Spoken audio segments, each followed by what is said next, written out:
400 structural steel connections failing per second required for that to happen. It's ludicrous. Yeah, which is completely impossible. And you don't have to be an architect or engineer to figure that out. All you have to do is watch the videotapes and look at the evidence of molten metal at the scene. We'll be back after this. It's the Info Warrior. Everything we said came true. Everything we've done's been right. Did you really believe them when they told you the cause? Did you really believe that this war would end? All right, we're going to jump to some callers in this segment with Richard Gage of Architects and Engineers for 9/11 Truth. It's ae911truth.org. And before we do that, Richard, why don't you tell people about the different DVDs that you have? I believe you have an hour-long version, a 30-minute version, and a 10-minute version. Yeah, that's our new DVD. It's called the Companion DVD, and it has all of those different lengths of abridged versions on it of the 2-hour DVD, which is separate, and it's called the Research Edition. So both, you can get a $10 discount for buying both of them at our website, ae911truth.org. All right, let's go to Philip in Texas. Philip, what's on your mind? Why did your wife leave you? Oh, goodbye, buddy. See, we have these stalkers that continue to call the program, people that literally tell family members of 9/11 Truth that they're evil people and they need to kill themselves. People who send offensive material to the office here. I'm not even going to, tell you what that gentleman, and that's using the term rather lightly and loosely, sent to the office the other day. But, dude, get a life. I mean, it's 10:30 my time. It's 11:30 Eastern time where you live. Go spend some time with your wife and kids, please. Let's go to Jason in California. Jason, you're online. Yes, sir. Yeah, man. Forget about the last caller. Just don't even waste your time with those type of people. I just wanted to comment about the thermal hotspots under the World Trade Center debris. NASA took infrared images of the World Trade Center 5 days after the 9/11 event. On the 16th, and they recorded heat signatures analyzed by USGS that exceeded 1,300 degrees Fahrenheit. And they even admit that the temperatures were much higher than recorded due to the hotspots only being about 20% at most of the spatial resolution of 1 pixel on the remote sensing device used. So that would indicate, why don't you explain that to us, Richard? That would basically indicate, and I thank you for the call, that these, these 1,300-degree temperatures that were recorded were actually much hotter and more involved. Well, they're recording surface temperatures 5 days after the collapse of the building.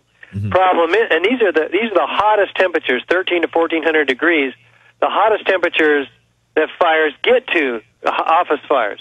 And yet there's no office fire or any other kind of fire on the surface. So what the hell are they measuring?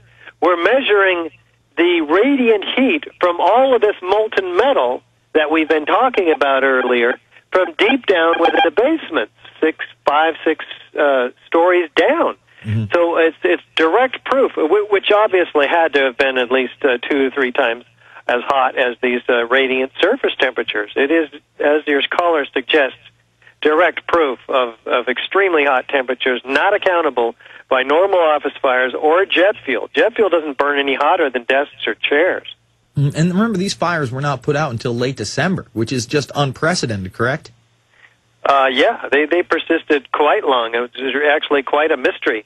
It's a problem for the official story. And where was this latest fire where it was literally a 50-plus story skyscraper that was engulfed, just engulfed like a bullet of flames? And the thing was even built kind of weird where it was offset and it looked like it was kind of, I don't know, bent over to the side. That didn't fall, did it?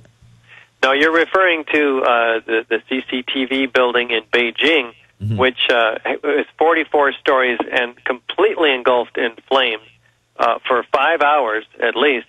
And it does not collapse either. No steel frame high-rise building has ever collapsed due to fire. In fact, on the World Trade Center ground zero, we have Building 5, which was I think a 5 or 6 or 7 story building, completely engulfed in flames. From you would think if any steel frame structure was going to melt, it would be that one. Come down, but it doesn't. No, it does not. And, that building that we just talked about, in Beijing. It didn't have any molten metal coming off of it either. Yet, in the video evidence from World Trade Center Building 1, I think it is, the second tower to go down, I'm not 100%, but we have the video of the molten metal flowing from the corner of the building like a foundry, again going down 20 and 40 and 60 floors before you see it dissipating. We're told by NIST that this has to be melted aluminum from the jet airplane. Mm-hmm. But the problem is when you melt aluminum and pour it out, it looks like melted aluminum. It's silvery. It doesn't glow bright orange, bright yellow in daylight conditions at all.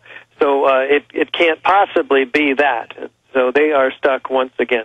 And yes, Stephen Jones, your colleague, has done extensive experimentation proving this. And that's why, I am big into telling people to go and check out Richard Gage's information, Stephen Jones's information, Kevin Ryan of Underwriters Laboratories information, because that initial investigation by Underwriters Laboratories, they set up a whole floor just like the World Trade Center.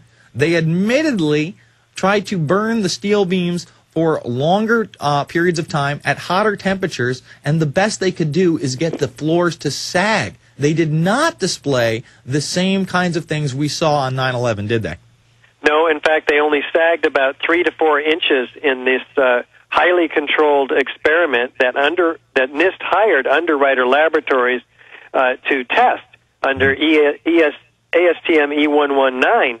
And Kevin Ryan lost his job as a manager at Underwriter Laboratories for making this public. He's a whistleblower. And this is a huge problem. What does NIST do with this experimental test data? They throw it out the window and claim that it sagged 42 inches and use that in their computer data. It's a complete fabrication. They even acknowledge that they do it. Is that true? Where is that information that they say? Is that in the final report? They say it sagged 42 inches when the initial Underwriters Laboratory report only said 3? That's right. They use that as the data in their inputs, and they acknowledge it. That is unbelievable. I mean, that is beyond. That's 14 times as much sagging as was reported. 3 inches to 42 inches. Completely unbelievable. James in Kentucky, you're on the line. Yes, Jason. I like truth, 9/11 truth. But there's some uncovered things that y'all don't talk about. I don't know if y'all have any aware of or not. You want to know about it? Go ahead. The papacy in Rome. And what does the papacy in Rome have to do with 9/11 truth, sir? Well, it has to do with the Jews. It shows on YouTube a movie, like a moving reel.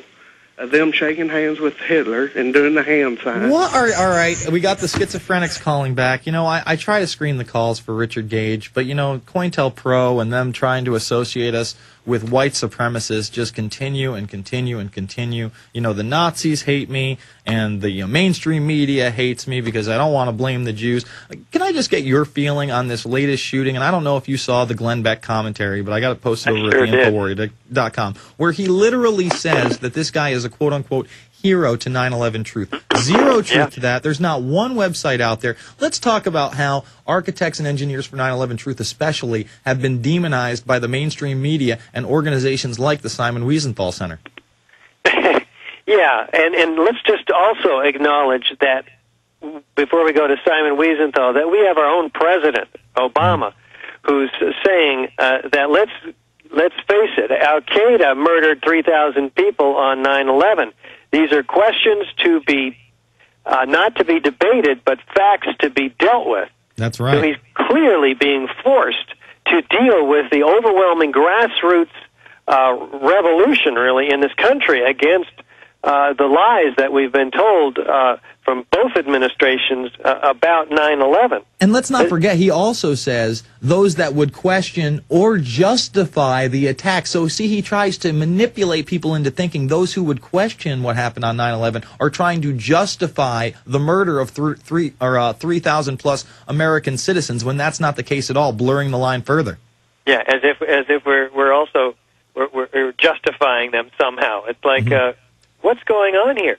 And why does Jane Harmon's committee on the subcommittee of the Homeland Security have the RAND Corporation, who specialize in counterterrorism, counsel Mark Wiesenthal of the Simon Mark Wietzman of the Simon Wiesenthal Center on how to put together a PowerPoint presentation to convince members of her committee that we need a homegrown terrorism act that's designed to cut down on the internet, because it's being used, after all, by these violent jihadists, which he shows one after the other, and then sandwiched right in there is the good old architects and engineers for 9/11 Truth, as if we're one of them.